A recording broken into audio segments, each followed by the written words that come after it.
Hello students, welcome to दक्षिणा ई classroom. हम लोग स्टार्ट कर रहे हैं अपना असाइनमेंट एक्सरसाइज 2 पार्ट 3 के स्टार्टिंग क्वेश्चंस का डिस्कशन 1 to 10 है ना। तो देखिए first question 2 part 3 question number 1, interior angles of polygon are in AP if the smallest angle is 120 and the common difference is 5 then number of sides in the polygon, ये पूछा गया है हमसे। Okay, तो अब देखिए नंबर ऑफ साइड्स मान लिया n है, ठीक है। तो उन n साइड्स मतलब n एंगल्स का जो सम होगा वो कितना होगा, वो होगा n-2 इंटू पाई, इतना होगा, ठीक है। और हम इधर से सम निकालने की कोशिश करें तो AP के अकॉर्डिंग तो n/2 2a plus n-1 into b कितना है कॉमन डिफरेंस, दैट इज 5। आप यहां से n की वैल्यू निकाल लो, ठीक है। सेकंड क्वेश्चन देखते हैं। सेकंड क्वेश्चन में हमारे पास ये थोड़ा सा लोगों को दिक्कत दे गया होगा क्वेश्चन। यहाँ पे आप देखो, आप मान सकते हो ना log x y is equal to 1 plus d, ठीक है।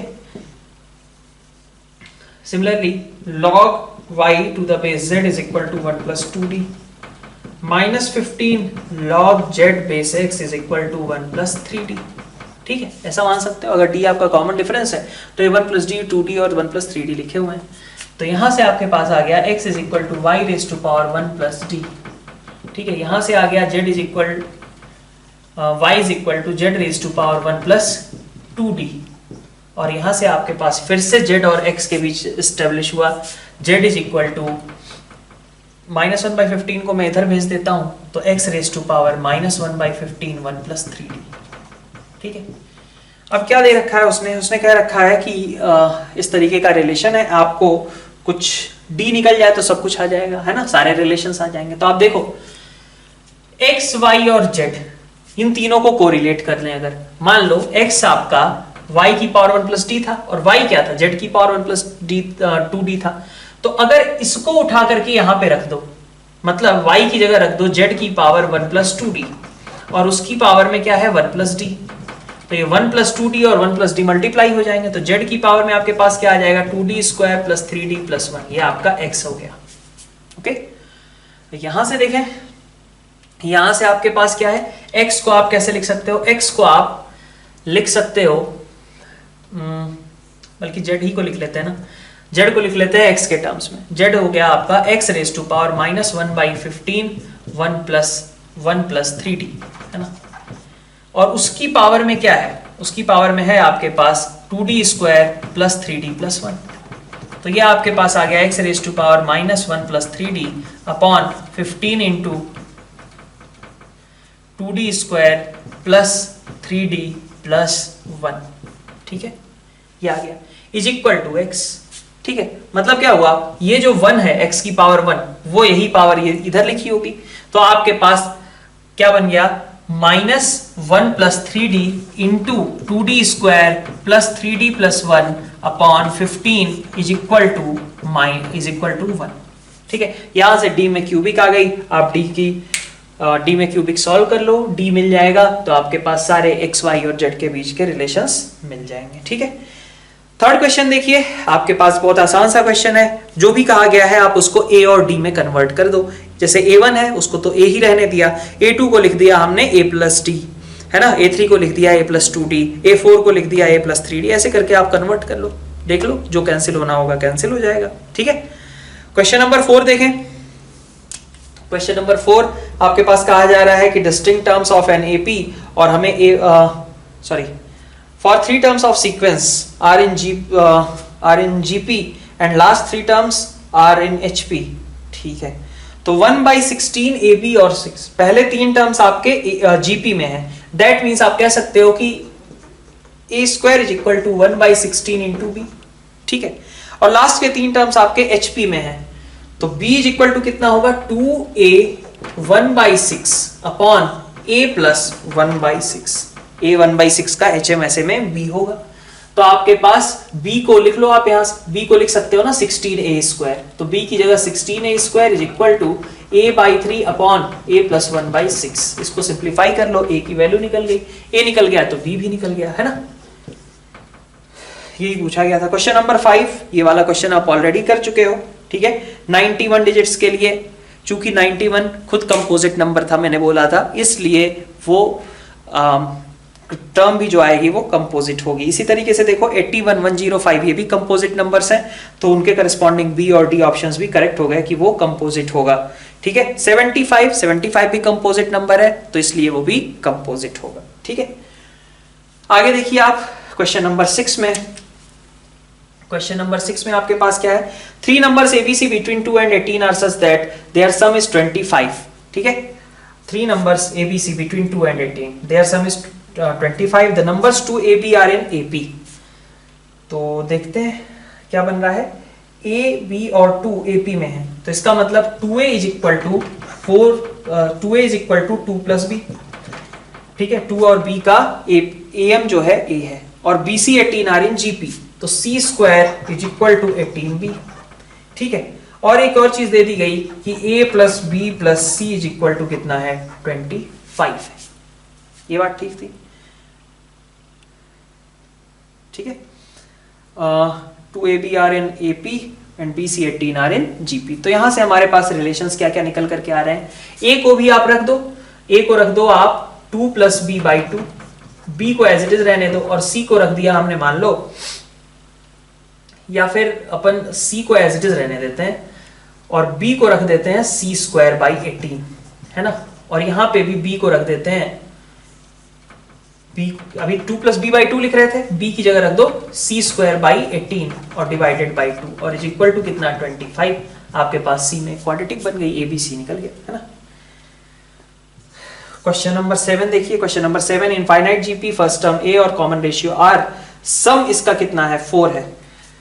तो A upon 1 minus R is equal to 4, that means A is equal to 4 minus 4R, और वहीं पे AR की वैल्यू कितनी है, 3/4 है। ठीक है, आपके पास दो इक्वेशन, दो अननोन यहां से निकाल सकते हैं। तो आसान आसान क्वेश्चन ही थे अभी तक, 7 तक, है ना। अब अपन आते हैं आगे, क्वेश्चन नंबर 8, 9, 10। चलिए नेक्स्ट स्लाइड में डिस्कशन स्टार्ट करते हैं। 8 में थोड़ी सी कैलकुलेशन आपको दिखानी पड़ेगी। तो √2 के साथ आप नेक्स्ट ब्रैकेट में से उठा लो 2√2 माइनस 1, है ना। फिर उसके नेक्स्ट ब्रैकेट से उठा लो 3√2 माइनस 2। तो आपको दिख रहा है एक √2 माइनस 1 वाली AP बन रही है, √2 माइनस 1 इसका कॉमन डिफरेंस है ना। तो ये आपकी AP हो गई, है ना। फिर अभी आपके पास एक और क्लबिंग करना स्टार्ट करते हैं। ये 1/√2 था, फिर इस ब्रैकेट में क्या था, 1/2 था, फिर इस ब्रैकेट में क्या था, 1/2√2 था। ऐसे करके फिर से आपके पास एक GP बन रही है जिसका फर्स्ट टर्म 1/√2 और कॉमन रेशियो कितना है, 1/√2 है। ठीक है, आपको अगर n टर्म्स का सम निकालना है, n टर्म्स का सम निकालना है, तो आप कैसे निकाल सकते हो, ये आपका SN ही था, है ना। तो n टर्म्स का सम निकालने के लिए आप इस AP का सम कर लो, इस GP का सम कर लो, लेकिन ध्यान देना कितने टर्म्स हैं। पहली टर्म आपकी ये है, ठीक है, पहली टर्म आपकी ये दी हुई है, ठीक है। तो आप चाहें तो इसको ऐसे भी कर सकते हैं, इस 2 को भी ब्रेक कर लीजिए। इस 2 को आप ऐसे दिखा दो, 1 प्लस √2, है ना, ये दूसरे ब्रैकेट से। तो अभी भी देखो √2 माइनस 1 वाली AP चल रही है, √2 माइनस 1 कॉमन डिफरेंस है सबका, ठीक है। इसका और इसका भी डिफरेंस कितना है, √2 माइनस 1 है। और ऐसे ही इधर भी देखो, इधर भी मैं 1 एक और ऐड कर देता हूं। तो 2 था, एक 1 इस ब्रैकेट में डाल दिया, एक 1 इस ब्रैकेट में डाल दिया, ठीक है। तो आपके पास ये एक GP, ये एक AP, इस AP का, इस AP के nth टर्म और इस GP के nth टर्म से हमारा लास्ट टर्म बना होगा, nth टर्म बना होगा, ठीक है। तो TN का मतलब है इसका TN प्लस इसका TN, ठीक है। और SN का मतलब क्या होगा, इस AP का सम प्लस इस GP का सम, ये आपका SN हो जाएगा, ठीक है। क्वेश्चन नंबर 9 देखिए। 9th क्वेश्चन छोटा सा ये चीज है, इसमें क्या दे रखा है, AK माइनस 2 और AK माइनस 1 अगर हम डिवाइड कर दें किससे, AK into AK minus 1 into AK minus 2 से हम डिवाइड कर दें पूरी इक्वेशन को, तो क्या लिखा हुआ है, 1 upon AK minus 2 is equal to, नहीं plus 1 upon AK is equal to 2 upon AK minus 1, ठीक है। तो यहां से क्या मिला आपको, यहां से मिला AK माइनस 1, AK और AK माइनस 2, ठीक है। ये HP में है, तभी तो ये सब आप रेसिप्रोकल्स आपके AP बना रहे हैं। तो 1 अपॉन ए के माइनस 1, 1 अपॉन ए के माइनस 2, 1 अपॉन ए के माइनस 1, 1 अपॉन ए के R in AP, so these terms are in HP. ठीक है, ठीक है। अब does not depend on P वाली भी बात आ गई। ठीक है, 1 अपॉन ए के एक एपी बना रहा था, 1 अपॉन ए के एक एपी बना रहा था। 1 अपॉन ए के सीक्वेंस क्या है, एक एपी बना रहा है, और उस एपी के लिए क्या कहा जा रहा है कि this ratio does not depend on P. Does not depend on P का मतलब क्या हो गया, ये बताया था हमने कि ऐसे केस में दो सिचुएशंस हो सकती हैं। एक सिचुएशन कि d is equal to 2a हो जाए, या फिर d इक्वल टू 0 हो जाए। ठीक है, तो या तो उस एपी का कॉमन रेशियो कॉमन डिफरेंस 0 रहेगा। तो 1 अपॉन a1 आपका अगर 1 है, इस केस की बात करें, 1 अपॉन a1 आपका अगर 1 है, तो 1 अपॉन a2 भी 1, 1 अपॉन a3 भी 1, सब कितने होंगे, 1 होंगे।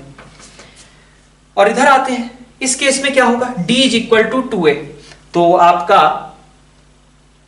AP का फर्स्ट टर्म कितना है, AP का फर्स्ट टर्म है 1 अपॉन a1, और 1 अपॉन a1 की वैल्यू कितनी है, 1 है। ठीक है, तो d इस समय कितना होगा, 2 होगा। तो 1 अपॉन a1, 1 अपॉन a2, ये सब AP में है, जिसका कॉमन डिफरेंस कितना है, 2 है। तो 1 अपॉन a1 आपका 1, ठीक है, 1 अपॉन a2 कितना हो जाएगा, 3, 1 अपॉन a3 कितना हो जाएगा, 5। इस तरीके से करके आप जो भी ये 2016 वगैरह निकालना है आप निकाल सकते हैं। ठीक है, तो दो केसेस थे, does not depend on p की वजह से, d इज इक्वल टू 0 या फिर d is equal to 2a। ठीक है, ये आपको ध्यान देना था यहाँ पे। ठीक है, तो बढ़िया सवाल दिया हुआ है। Question number 10, ak plus 1 upon ak is constant.